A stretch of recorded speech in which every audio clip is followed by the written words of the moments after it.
The first thing Eleanor Whitmore noticed wasn't the crowd, the flashing cameras, or the towering glass atrium of the children's hospital she just donated $10 million to. It was her daughter's hand.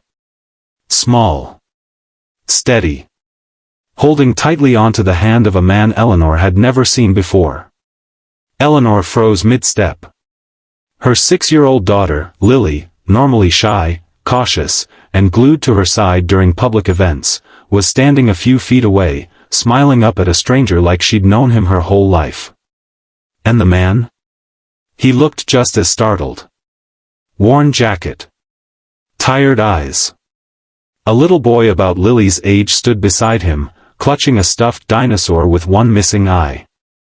The room buzzed with polite applause and whispered admiration for Eleanor Whitmore, billionaire philanthropist and CEO. But Eleanor heard none of it. Her focus narrowed to that single moment. Why was her daughter holding his hand? Before security could step in, Eleanor raised her palm. "Wait," she said. Everyone went silent. Lily turned, eyes bright. "Mommy, this is Ben," she said simply, as if introducing a lifelong friend. "And this is Noah." The little boy waved shyly. Eleanor forced a smile, though her heart was pounding. "Hello," she said to the man. "I'm Lily's mother." "I know who you are," the man replied quickly, letting go of Lily's hand as if he'd just realized where he was.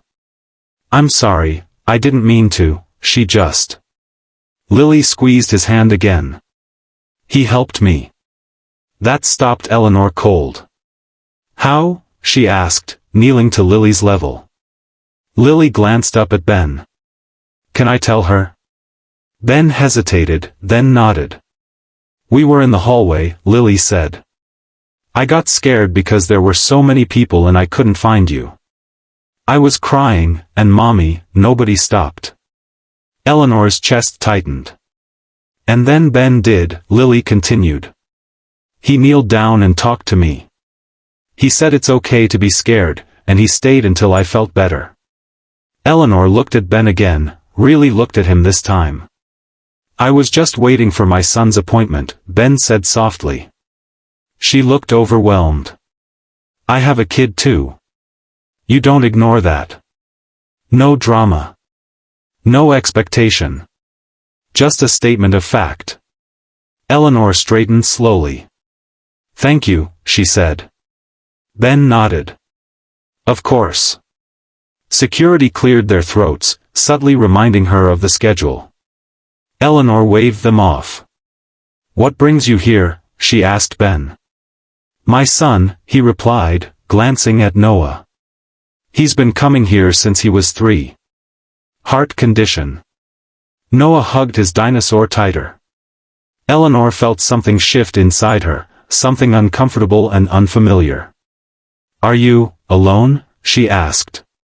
Ben gave a small, apologetic smile. "It's just me.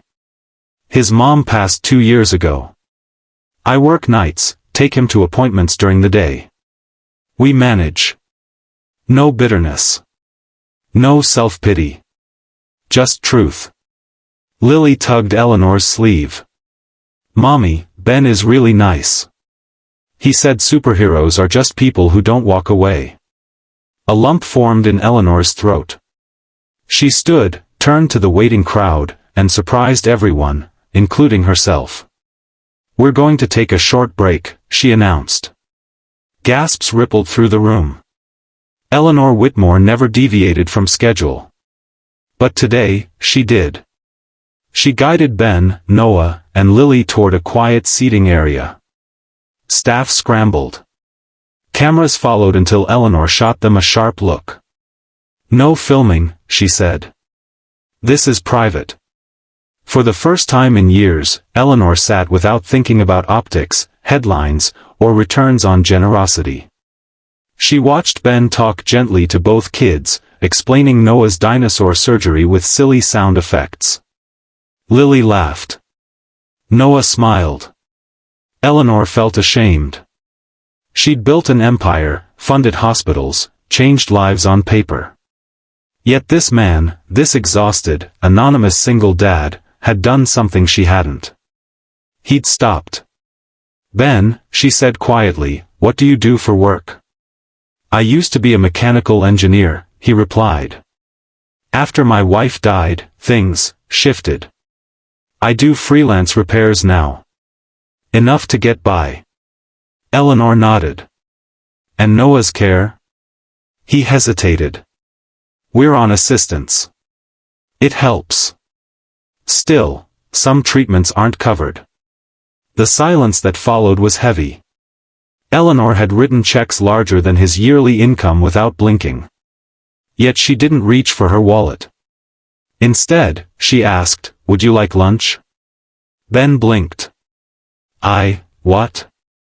"My daughter seems to have made friends," Eleanor said. "I think we should honor that." Lunch turned into conversation. Conversation turned into stories. Stories turned into something Eleanor hadn't felt in years, connection. Noah talked about wanting to be an astronaut with a heart that doesn't beep. Lily promised to visit him in space. Ben listened more than he spoke. When he did, it was always about his son. Finally, Eleanor stood. "I have something to say," she said.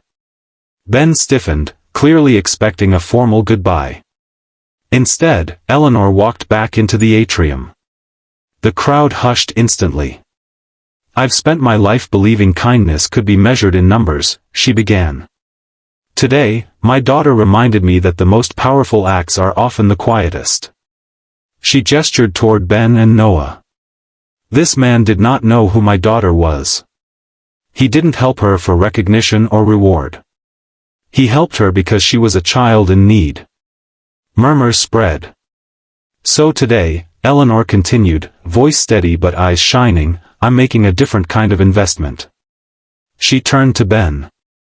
"Effective immediately, the Whitmore Foundation will fully fund Noah's treatment, past, present, and future.